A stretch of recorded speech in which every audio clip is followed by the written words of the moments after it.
Co-powered by Techno। 3 दिन से Lebanon में इजराइल की बारूदी वर्षा जारी है। बेरूत समेत लेबनान के कई शहर बारूद की चिंगारी में सुलग रहे हैं। अब बारी लेबनान में ग्राउंड ऑपरेशन की है, जो आईडीएफ किसी भी वक्त शुरू कर सकती है। उधर इस जंग का पूरे अरब में फैलने की आशंका भी बढ़ गई है। हिजबुल्लाह के समर्थन में इराक और सीरिया और यमन के विद्रोही गुट आ चुके हैं। ऐसे में सवाल यह है कि क्या ईरान भी इस जंग में आएगा। इससे जुड़ी एक और बड़ी खबर आपको बता दें, लेबनान में इजराइल का भीषण हमला है।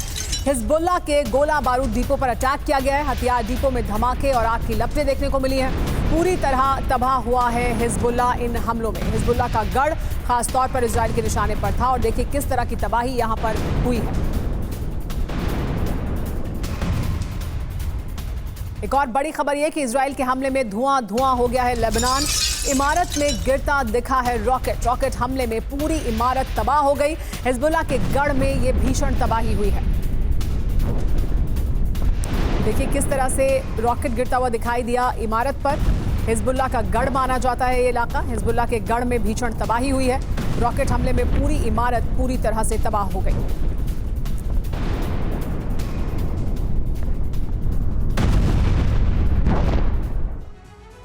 लेबनान में हमलों पर मिडिल ईस्ट में टेंशन है। लेबनान में अटैक पर ईरान की बड़ी धमकी आई है सामने। ईरान के विदेश मंत्री अब्बास अरागची ने बयान दिया है, बड़ी जंग की हालत में ईरान चुप नहीं रहेगा कहा गया है।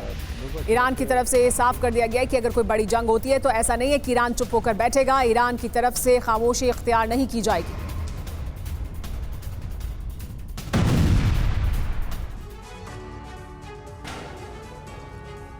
क्या मिडिल ईस्ट में महाविनाश होगा? पहली वजह क्या है इसकी और क्यों ये आशंका जाहिर की जा रही है, ये आपको बताते हैं।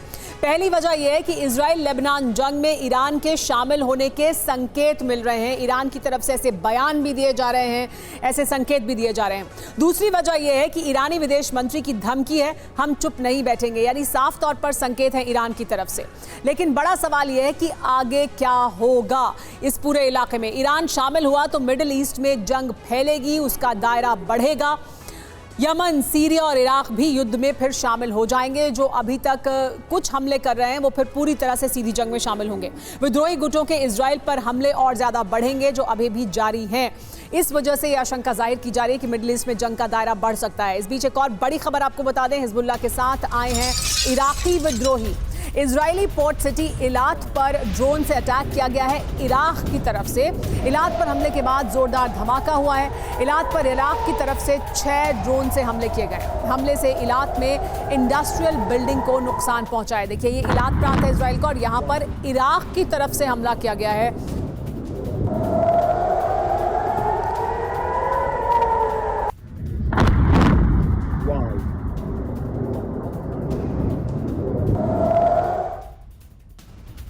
ड्रोन अटैक में धुआं हुआ है इलात शहर। आग की लपटों में घिरा हुआ दिखा ये पूरा का पूरा शहर। इराक से ड्रोन अटैक के बाद दहला इलात का प्रांत।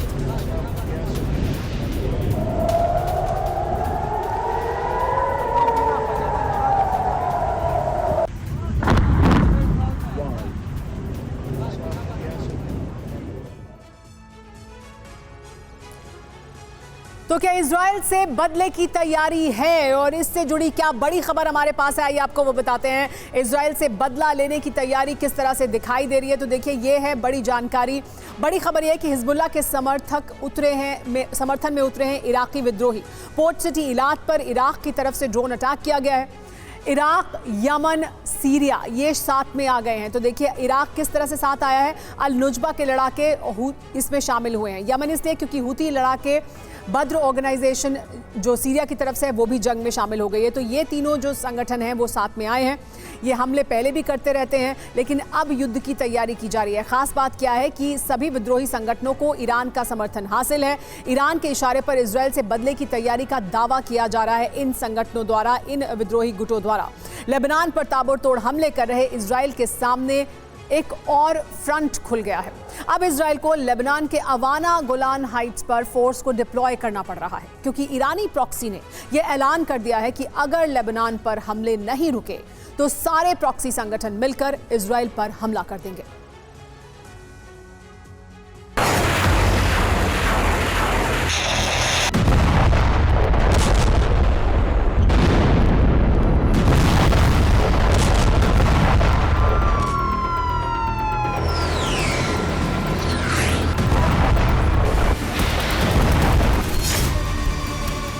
इजराइल चाहे कितने भी हिजबुल्लाह ठिकाने तबाह कर दे, लेकिन जब नसरल्लाह का फरमान जारी होगा तो हिजबुल्लाह लड़ाके इस तरह विध्वंसक हमले करते हैं।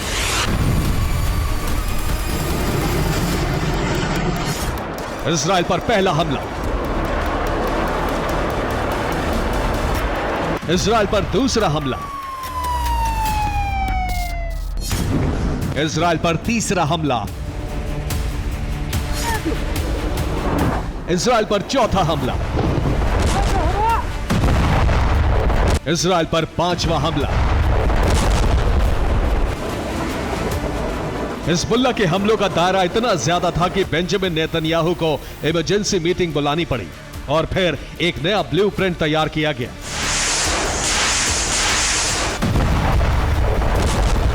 पिछले 3 दिनों से लगातार हमले कर रहा इजराइल अब ये सोचने के लिए मजबूर है कि इतने हमलों के बाद भी आखिरकार हिजबुल्लाह कमजोर क्यों नहीं पड़ रहा है। दरअसल इसके पीछे हिजबुल्लाह को लगातार मिल रही मदद है। ईरान के रास्ते रूस और चीन हथियार लेबनान तक पहुंचा रहे हैं, जिसके दम पर हिजबुल्लाह लगातार हमले कर रहा है, खासतौर से दक्षिणी लेबनान में भारी नुकसान के बाद भी।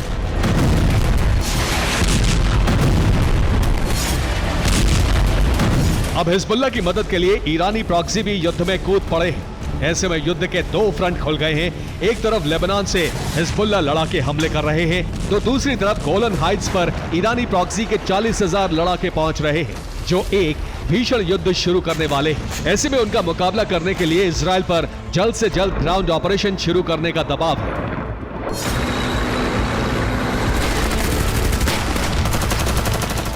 हालांकि कुछ घंटे पहले हिजबुल्लाह ने इजराइल को दहलाने में कोई कसर नहीं छोड़ी थी। मिसाइल और रॉकेट दागे गए, खासतौर से उत्तरी बॉर्डर पर इजरायली मिलिट्री पोस्ट को टारगेट किया गया, जबकि मिसाइल से इजराइल के पोर्ट और एयर बेस को दहलाने की कोशिश की गई। हिजबुल्लाह ने धमकी दी है कि उसकी ताकत को कमतर आंकने की कोशिश ना की जाए। इजराइल का विनाश निश्चित है। हिजबुल्लाह के हमलों पर इजराइल ने दावा किया है उसने हिजबुल्लाह के 50% से ज्यादा रॉकेट इंटरसेप्ट कर लिए। इजराइल ने उत्तरी बॉर्डर को अभेद्य किले में बदल दिया है। खासतौर से 3 लेयर डिफेंस सिस्टम लगाकर वो करीब करीब हर हमले को नाकाम करने का दावा कर रहा है। लेकिन इजराइल के लिए मुसीबत अब दूसरे बॉर्डर पर बढ़ गई है। गोलन हाइट्स पर ईरानी प्रॉक्सी लड़ाके पहुंचने से भारी नुकसान का खतरा है। ऐसे में इजराइल जल्द से जल्द ग्राउंड ऑपरेशन करके हिजबुल्लाह के तमाम ठिकानों को नष्ट कर देना चाहता है। इस बीच इजराइल की एयर स्ट्राइक जारी है।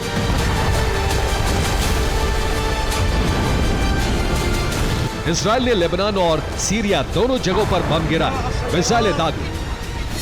सीरिया पर किए हमले में तारतुस इलाके को काफी नुकसान पहुंचा है।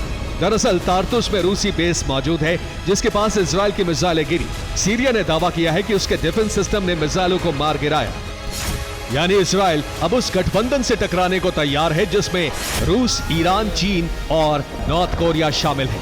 हालांकि अभी ईरान और रूस ही ईरानी प्रॉक्सी की मदद कर रहे हैं। ऐसे में अरब में महाविध्वंस की शुरुआत हो सकती है, क्योंकि पश्चिमी देश इजराइल की मदद के लिए कभी भी युद्ध में उतर सकते हैं।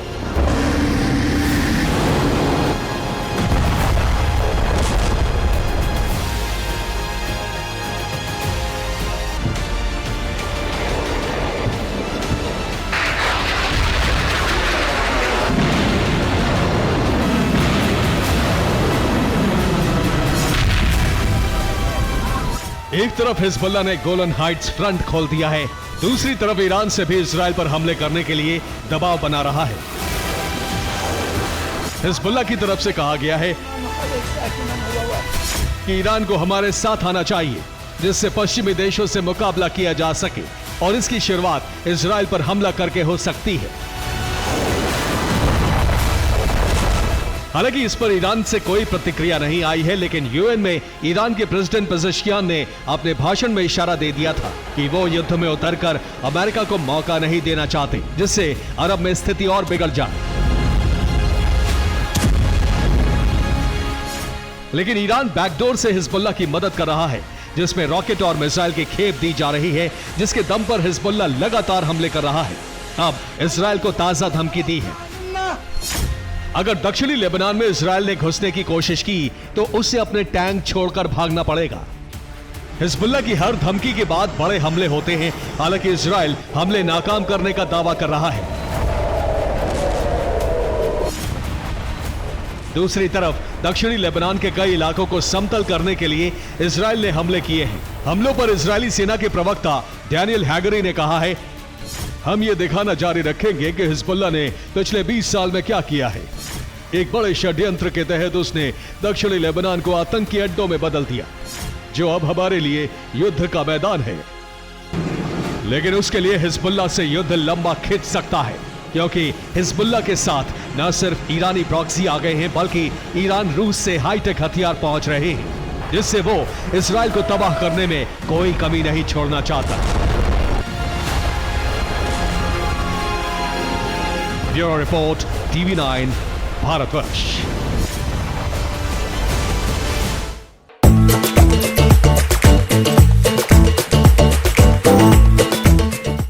लेकिन लेबनान में लगातार बमबारी हो रही है। लेबनान के 12 शहरों में लगातार बमबारी की गई है। लेबनान में हिजबुल्लाह के गढ़ में तबाही हुई है। कई हिजबुल्लाह लड़ाकों के मारे जाने की खबर है इस इजराइल की बमबारी में।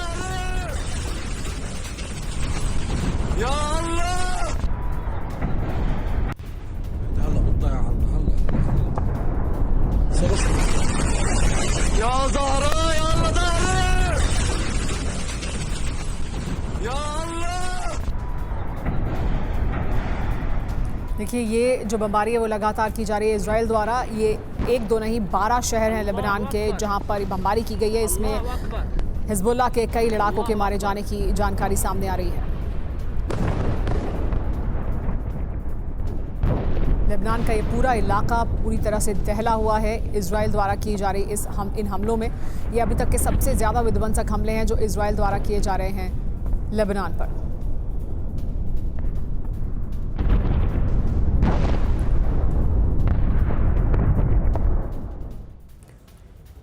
इजराइल की लेबनान पर बमबारी से जुड़ी हुई इस वक्त की एक और बड़ी जानकारी सामने आ रही है। लेबनान में IDF की बमबारी में फिर बड़ी तबाही हुई है। 72 से ज़्यादा लोगों की मौत हो गई है और 400 से ज़्यादा लोग घायल हैं। हिजबुल्लाह के 60 से ज़्यादा इंटेलिजेंस साइट्स को नष्ट कर दिया गया है। तो देखिए, बड़ी तबाही हुई है। 72 लोगों के मारे जाने की खबर सामने आ रही है। 400 से ज़्यादा लोग घायल हैं उस बमबारी में जो इजराइल द्वारा की गई है। हिजबुल्लाह की 60 से ज़्यादा इंटेलिजेंस साइट्स को भी इजराइल ने नष्ट कर दिया है।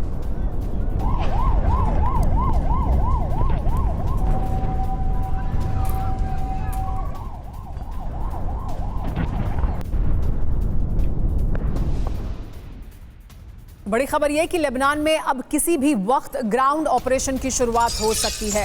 इजरायली सेना प्रमुख हलेवी ने यह बड़ा दावा किया है।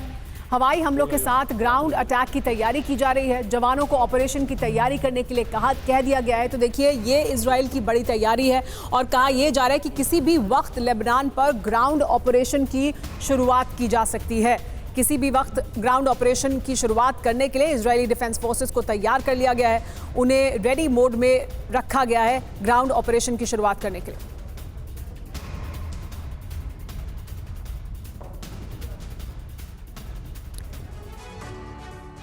तो लेबनान में क्या ग्राउंड ऑपरेशन होगा, इसके क्या संकेत मिल रहे हैं, ये देखिए अपने आप में IDF जो प्रमुख हैं उन्होंने बड़ा दावा किया है।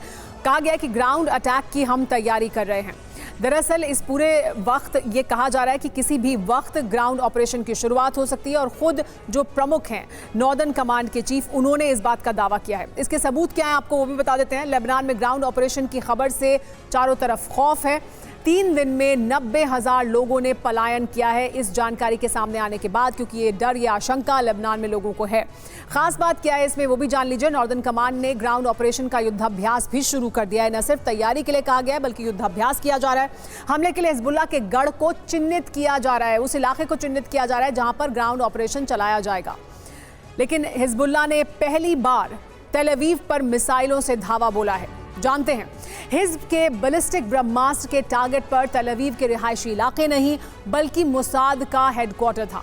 हालांकि इजरायली डिफेंस ने हिज़्ब की बैलिस्टिक मिसाइल को इंटरसेप्ट करने का दावा किया, लेकिन अगर यह मिसाइल तेल अवीव को हिट करती तो कितना विनाश होता।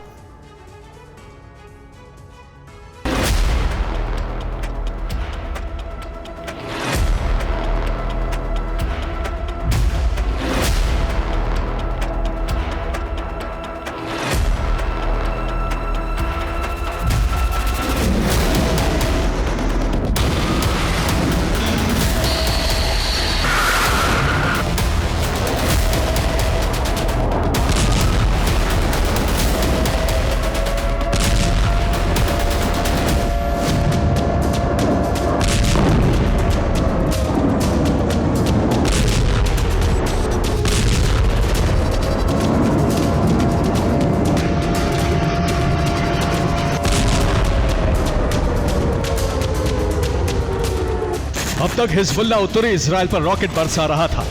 हाइफा, जूडिया, सामारिया, हदेरा और एकर जैसे इलाकों पर ड्रोन और मिसाइलों से ताबड़तोड़ प्रहार कर रहा था।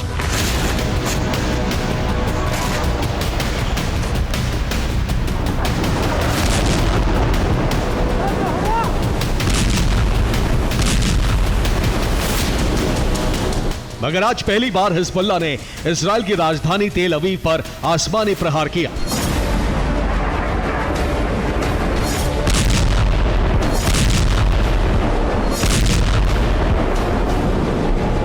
रॉकेट के साथ साथ बैलिस्टिक मिसाइल से तेल अवीव के आसमान में गदर मचाया।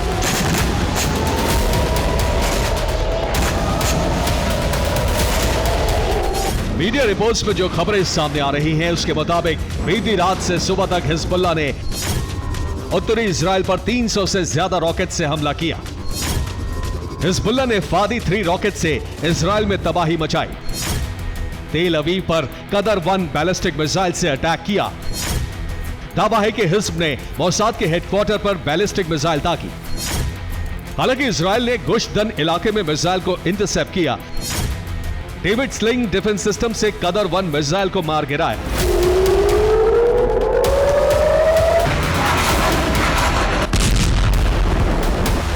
आप ये जानकर हैरान रह जाएंगे कि जिस वक्त इजरायली डिफेंस ने मिसाइल को इंटरसेप्ट किया, जिस वक्त मिसाइल को आसमान में हिट किया, उस दौरान एक विमान आसमान से गुजरता दिखाई दिया।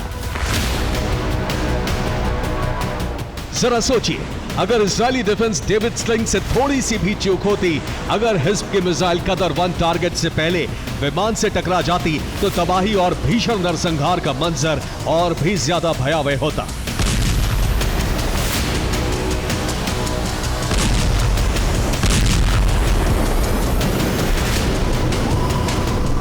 हालांकि वक्त रहते इजरायली डिफेंस ने हिजबुल्ला के बड़े मिसाइल अटैक को नाकाम कर दिया। मगर यकीन मानिए, अगर हिजबुल्ला की कदर 1 मिसाइल तेल अवीव पर गिरती, अगर मोसाद के हेडक्वार्टर को हिट करती, तो तेल अवीव में कई किलोमीटर तक तबाही और विस्फोटक कोहरा मच सकता था। आखिर कैसे, ये भी जान लीजिए।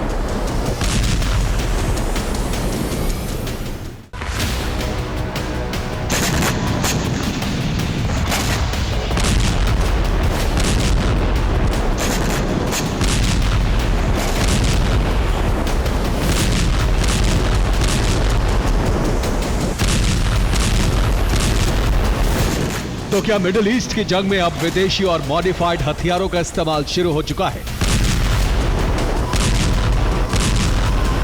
क्योंकि कुछ रोज पहले हिजबुल्ला ने रूस के Tu-143 जेट रेकॉन ड्रोन को D3 क्रूज मिसाइल बनाया और फिर धड़ल्ले से इसका इस्तेमाल उत्तरी इजराइल के रिहायशी इलाकों पर किया।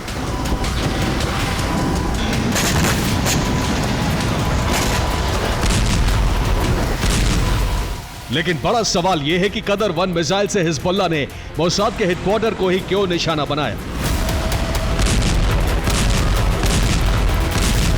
आखिर इसके पीछे का मकसद क्या था? तो आपको बता दें, असल में हिजबुल्ला का टारगेट इजराइल की 8200 यूनिट के हेडक्वार्टर को तबाह करना था, क्योंकि इजराइल की 8200 यूनिट ने ही चंद दिनों पहले ऑपरेशन बीपर का प्लान तैयार किया और इसे अंजाम तक पहुंचाया। दरअसल इजराइल की यूनिट 8200 को सबसे बड़े चैलेंज दिए जाते हैं और इसीलिए इसमें सबसे बेहतरीन जवानों की तैनाती होती है।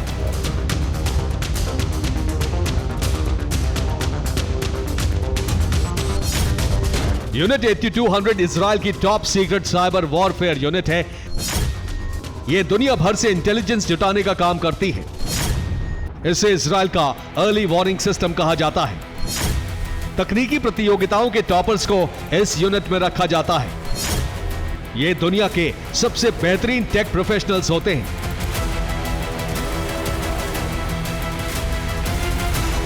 इजराइल की इस यूनिट के बारे में कहा जाता है कि यहां करियर लंबा नहीं चलता। तकनीक में पिछड़ते लोगों को हटाकर यंग माइंड, ब्राइट माइंड युवाओं की तैनाती होती रहती है। इजराइल की इस यूनिट ने कई बड़े ऑपरेशंस को अंजाम दिया है और इनमें सबसे ऐतिहासिक ऑपरेशन था ईरान के न्यूक्लियर प्रोग्राम को ठप कर देना। बस इजराइल से ऑपरेशन बीपर का इंतकाम लेने के लिए हिजबुल्लाह ने तेल अवीव में मौजूद यूनिट 8200 के मुख्यालय को तबाह करने का प्लान बनाया, मगर वो नाकाम रह गया। इस हमले के बाद इजराइल के पीएम नेतन्याहू ने हिजबुल्लाह को चेतावनी भी दी।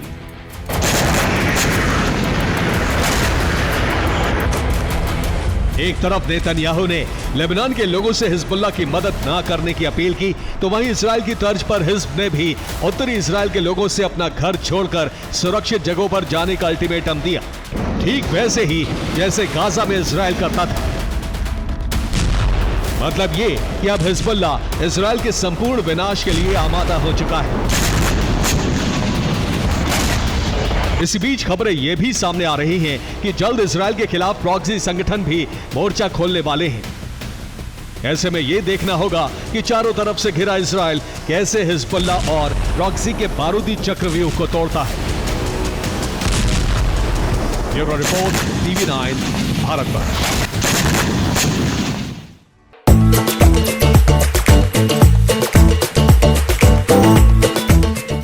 और अब बात करते हैं पुतिन के परमाणु प्रण की।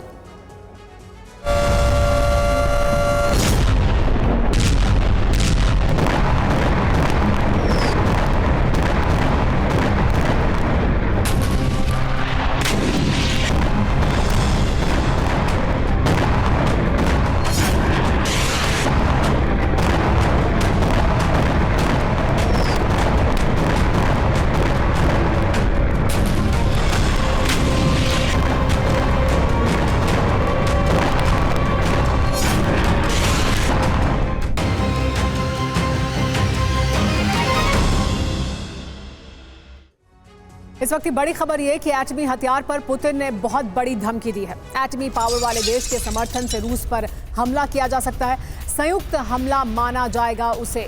ये कहा जा रहा है पुतिन द्वारा कि उसे हम संयुक्त हमला मानेंगे। रूस पर अगर हमला हुआ, एटमी पावर वाले देश के समर्थन से अगर रूस पर हमला किया गया तो इसे संयुक्त हमला माना जाएगा।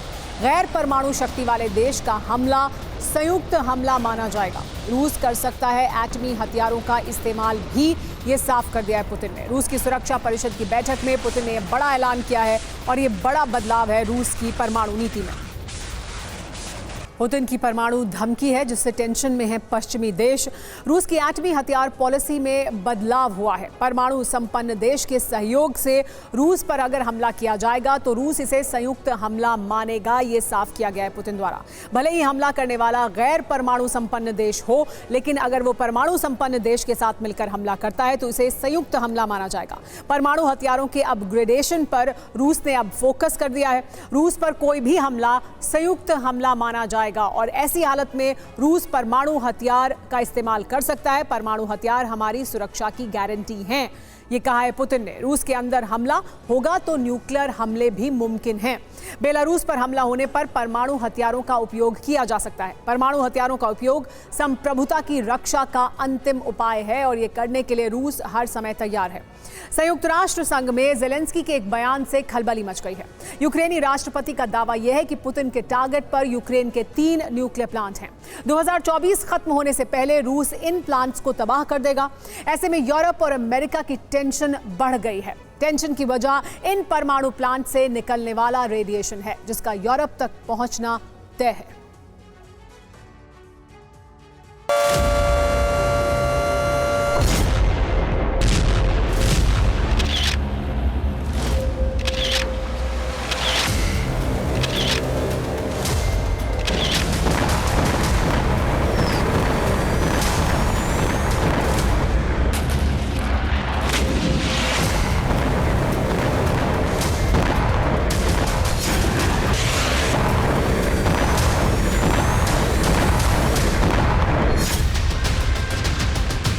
ज़ेलेंस्की का अमेरिका दौरा शुरू हुए 48 घंटे से ज्यादा का वक्त बीत चुका है। एक के बाद एक बैठकों का दौर जारी है। ज़ेलेंस्की की कोशिश है अमेरिका के राष्ट्रपति जो बाइडेन को लॉन्ग रेंज हमलों की इजाजत के लिए मनाने की।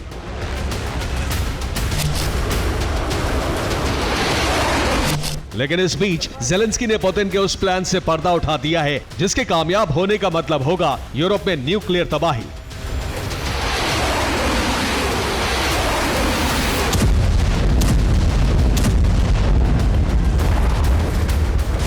24 सितंबर को यूक्रेनी राष्ट्रपति ने संयुक्त राष्ट्र को संबोधित किया। इस दौरान उन्होंने दावा किया कि रूस यूक्रेन के 3 न्यूक्लियर प्लांट्स में विस्फोट की साजिश रच रहा है।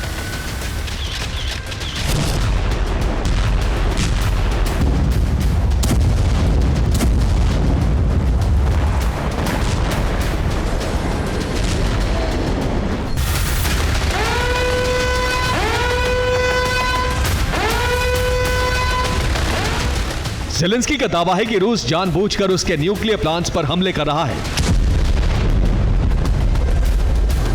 वो सर्दियों से पहले यूक्रेन की बिजली सप्लाई ठप करना चाहता है।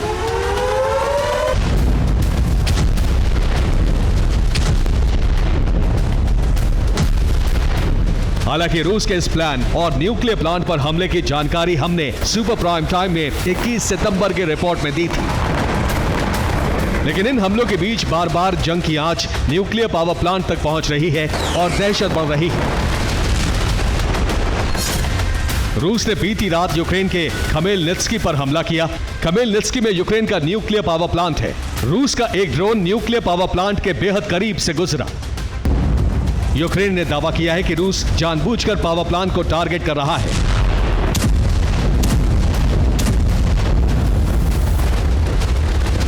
रूसी सेना के टारगेट पर यूक्रेन के परमाणु प्लांट हैं। यूक्रेनी शहरों को जलाने के साथ ही रूसी सेना ने यूक्रेनी परमाणु प्लांट को तबाह करने के लिए ऑपरेशन शुरू कर दिया है।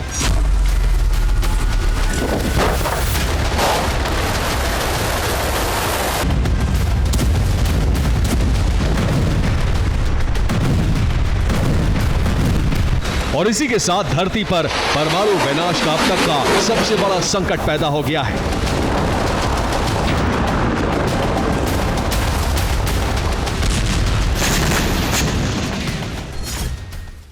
दरअसल यूक्रेन में कुल 4 न्यूक्लियर प्लांट हैं। खमेलनित्स्की, ज़ेपोरिजिया, रिन्वे और मैकोलेव। 3 मार्च 2022 से ज़ेपोरिजिया न्यूक्लियर प्लांट पर रूसी सेना का कब्जा है, लेकिन खमेलनित्स्की, रिन्वे और मैकोलेव प्लांट अब भी यूक्रेन के पास हैं। ऐसे में पुतिन ने इन तीनों प्लांट्स को तबाह करने का प्लान तैयार किया है। दरअसल सर्दियां करीब हैं, ऐसे में पुतिन पूरे यूक्रेन की बिजली ठप करने की तैयारी में है, ताकि ब्लैकआउट में ठंड की वजह से यूक्रेन रूस के सामने घुटने टेक दे।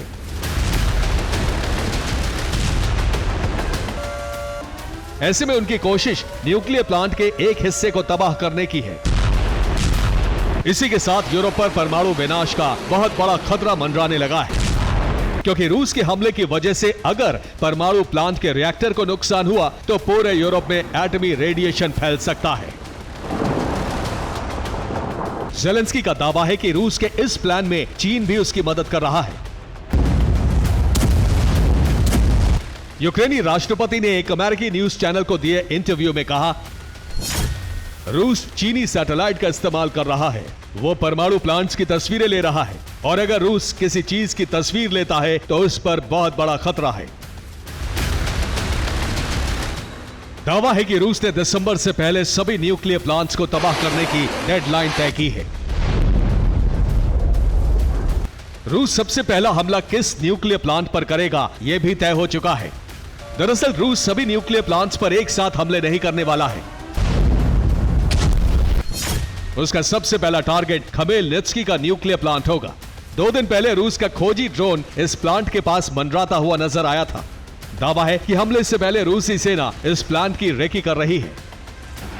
इसीलिए माना जा रहा है कि पुतिन सबसे पहले खमेलनित्स्की न्यूक्लियर प्लांट को तबाह करेंगे। इधर अमेरिका में ज़ेलेंस्की और बाइडेन के बीच मीटिंग्स का दौर जारी है। दावा है कि ज़ेलेंस्की ने अपना विक्ट्री प्लान बाइडेन प्रशासन को सौंप दिया है। ज़ेलेंस्की ने रूस पर लॉन्ग रेंज हमलों की इजाजत मांगी है, साथ ही न्यूक्लियर प्लांट की सुरक्षा के लिए एयर डिफेंस सिस्टम की मांग की है। माना जा रहा है कि जो बाइडेन इस बार ज़ेलेंस्की की मांगे काफी हद तक मान सकते हैं, जिसका ट्रेलर उन्होंने अपने संयुक्त राष्ट्र के संबोधन में भी दिया है। जो बाइडेन के कड़े रुख से माना जा रहा है कि अमेरिका रूस के खिलाफ यूक्रेन को कई छूट दे सकता है, जिसमें लॉन्ग रेंज हमले भी शामिल हैं। हालांकि अगर ऐसा होता है तो यूरोप पर परमाणु रेडिएशन के खतरे के बादल और गहरे हो जाएंगे।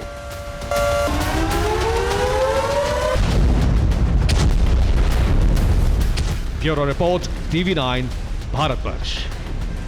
Co-powered by Techno.